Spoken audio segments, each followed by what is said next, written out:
We've got more Batman. So today we are going to be looking at this Batman set from McFarlane. So this has 6 different Batman figures in here, representing most of the different live action Batmans that we've had over the years.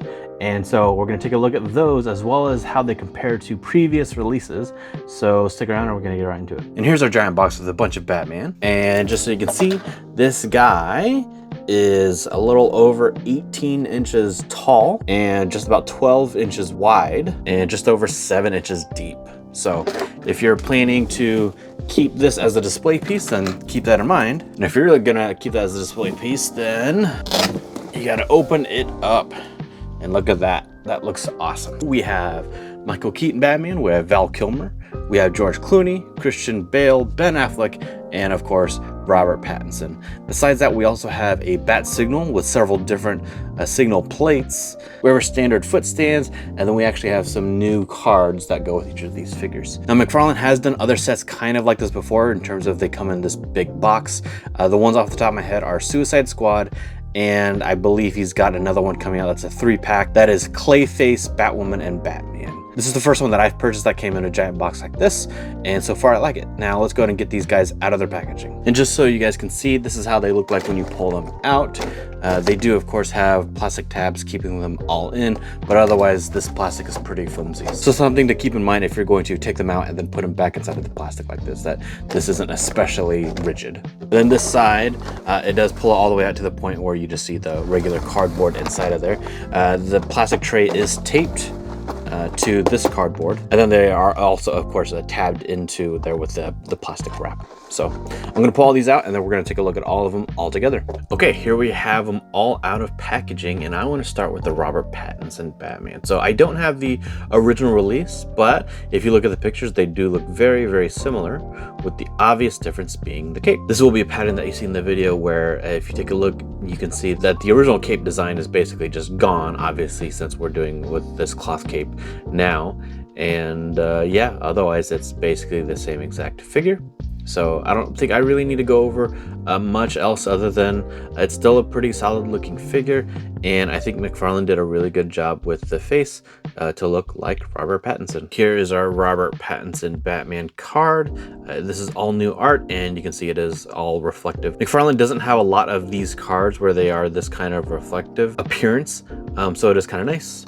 And each of the backs are representative of each of the different films, so that's nice too. Next up is Justice League Batman, and fortunately I do have one at least of the original releases. I believe there are 3 different versions of this one. One that came obviously with goggles, one without goggles, and then I think one with like the goggles like on the thing, or maybe it's like one of them was like the goggles were up here, but then the other one was maybe a civilian head. I forget, but in either case, this is how they look. You can see that the colors are a little bit different this time around, but otherwise the design is exactly the same, even all the way down to the ball joint ankles and the wrists as well. So we could have gotten an update, but McFarlane didn't, which, you know, that's how it goes sometimes. You know, the big thing is, like I said, the cape difference. And you can see how we have this thick cape coming out from here, and it's totally gone on this side. I actually don't mind this cape too much. It looks really good, and I like the texture on it. That's really nice. One thing I'm actually interested in taking a quick look at is how on the back side of the cape, how it's molded to be kind of jammed inside. And if we look at our new release, that's totally gone. So that hole in that body is totally filled up now. As far as the face goes, I do think that it does have a strong resemblance to Batfleck, and I think the original did as well. So not a lot that needed to be changed there. So this was a pretty easy re-release from McFarlane. And here is our card. And I'm frustrated because the costume on the card is not the costume that we actually got as the figure. I think that's kind of goofy.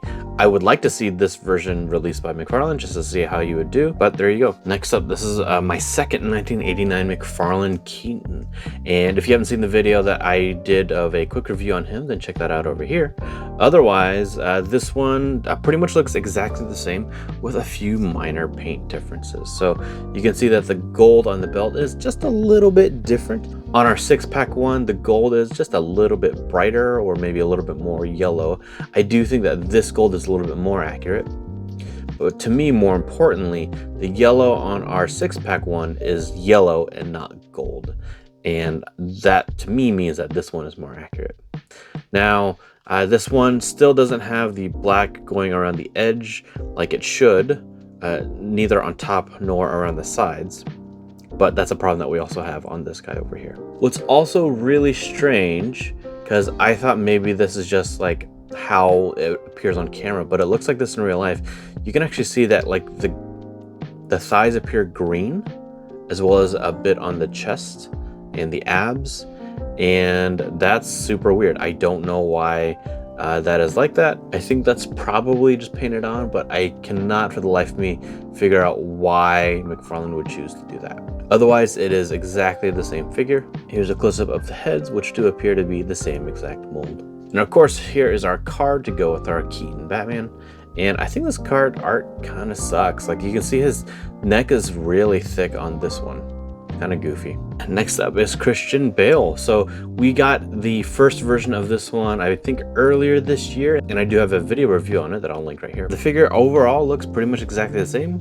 And again, we are looking at a cape removal. Now, this time, because of where the cape is placed on the original figure, you don't really notice the difference once it's replaced with this one, because it's still tucked in, and it's tucked in the same place that this one was. I can't tell if it's maybe a slight paint difference or a difference in the color of the plastic, but that's a slight difference there, though I would have to imagine that that's really more of a variance at the factory and not an intentional decision, because you can actually kind of see that the legs and the abs are actually the same color, and then really it's at the pecs, and then the whole kind of chest is actually a slightly different color. So otherwise, here's a close-up of our two Christian Bales. Now, they are the same sculpt, but I think because of the paint job, I think our original Christian Bale actually looks a little bit more like him than our newer one does. So that's weird, but there you go. And of course, here's our Christian Bale card. And next, I want to take a look at Clooney. So I'm pretty excited because this is the first time we've had a George Clooney Batman in the McFarlane line, at least. I'm not sure if we have a 7 or 6 inch scale version of the George Clooney version either, but now we do. And so looking at the costume, it does appear to be fairly accurate to the source material. So I think that was a really good job by McFarlane there. You can see I got some scuffing on the mouth, it looks like, or maybe that's a poor paint job. That's too bad, but okay, that's fine. But taking a look at the face, that looks a lot like George Clooney. I think that's a very, very good job there. And I'll do a quick side-by-side so that we can see how that looks. Again, we've got the cloth cape, and I hate the cloth capes that McFarlane has been doing so far.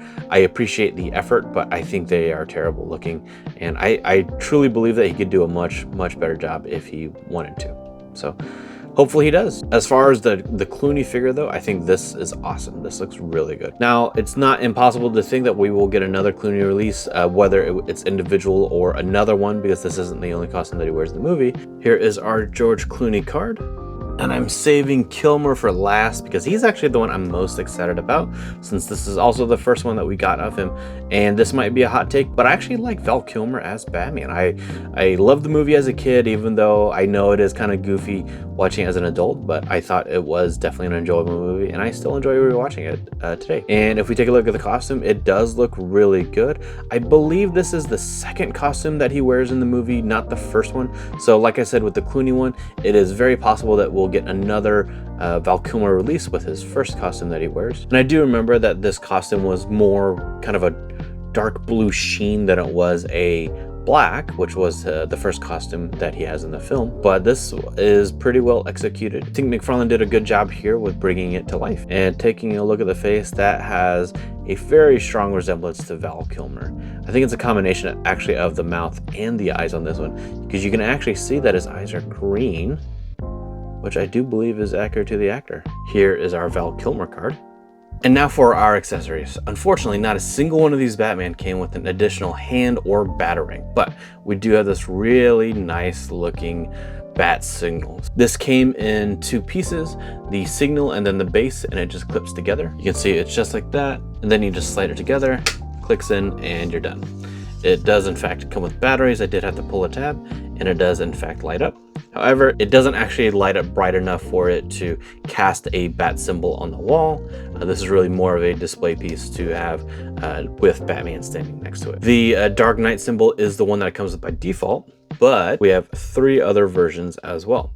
So this is our original Keaton bat symbol, and I think we also use this for Kilmer and Clooney as well. And then we have our Ben Affleck bat and our Robert Pattinson bat. This is a pretty easy swap because all you have to do is pop off this front like so. There's a small gap right here so that you can lift out the lens, and it's just as easy to put in the lens of your choosing. Now, it is notched in a way so that you can only put in the lens in one direction, so that way you can't mess it up. Pop it back on and you're good to go. So we'll do a quick test of that. You can see how poor it actually does cast a light or not. All right, so this is about as dark as I can make it, and there is the bat symbol. So you can see that it's kind of visible, but you have to be in total darkness, and this is only maybe a foot from the wall, so you're not gonna get really far. So this really is not meant for really casting a good symbol on the wall. You'll need a different product for that entirely. But as a prop that you can have next to Batman, I think it looks pretty darn awesome. So these are your Batman and movie release order. Let me know who you like in the comments, and if you wanna see another Batman showdown, then check out my 1989 showdown right here.